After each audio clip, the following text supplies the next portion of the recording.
Hello. My prompt for the project was to contrast Gaiman's joyful interpretation of the Danse Macabre with the original medieval view, tell the similarities and differences, tell how Gaiman's message is different, and what other examples of the Danse Macabre can you find in other cultures. So, I'm going to start off with the version of the Danse Macabre, or however you pronounce it, has skeletons rising from their grave and pretty much dragging people to their grave to dance with them. Death himself also shows up to summon a pope, an emperor, a child, and a laborer to dance.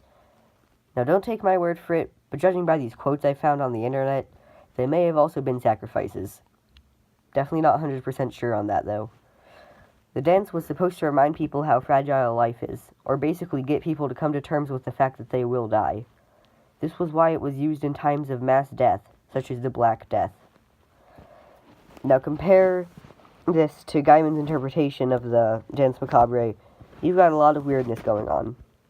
The original medieval version might seem completely different from Gaiman's interpretation of the dance, but actually, the Gaiman's interpretation actually keeps with his theme of defying expectations by turning something basically made to remind people that they will die, and turning it into something that's described in the book as the greatest thing Bod has ever experienced.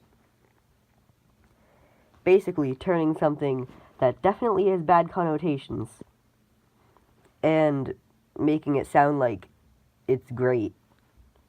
He did this with characters such as Liza in the book, too.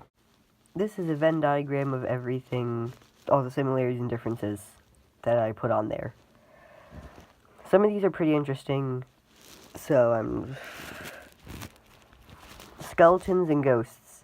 I'm pretty sure they just made this change to modernize it, because when we think of dead people coming back to life, we don't think of skeletons coming back, really. Think of them coming back as ghosts.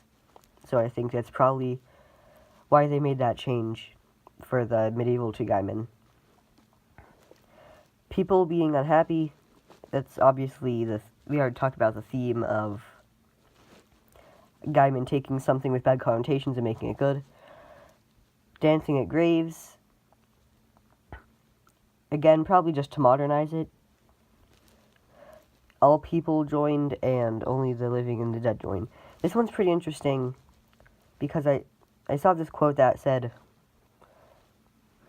that all people join the Danse Macabre in the medieval version, regardless of what state of life or death they are in, but in the Graveyard Book, only the living and the dead join to dance, because obviously it says that in the book, and because Silas wasn't able to dance.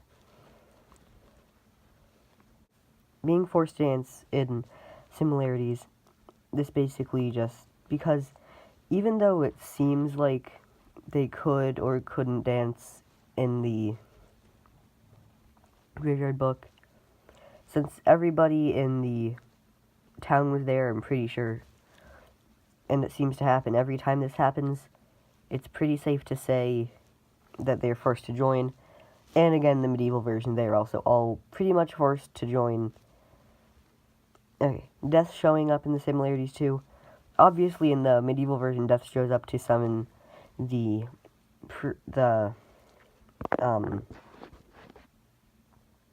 Pope, Emperor, Child, and Laborer. But in Gaiman's interpretation, Death also shows up, I'm pretty sure, as the Lady in Grey. I'm pretty sure she has a relation to Death because she rides a pale horse, and Death is shown to ride a pale horse. And because she is associated with the Danse Macabre, the dance of the living and the dead. Dancing, obviously, in similarities. The Winter Flower only shows up in the Gaiman's interpretation, and even though I was able to find an explanation for the Lady in Grey, I didn't find anything for the Winter Flower when I looked that up. So, yeah.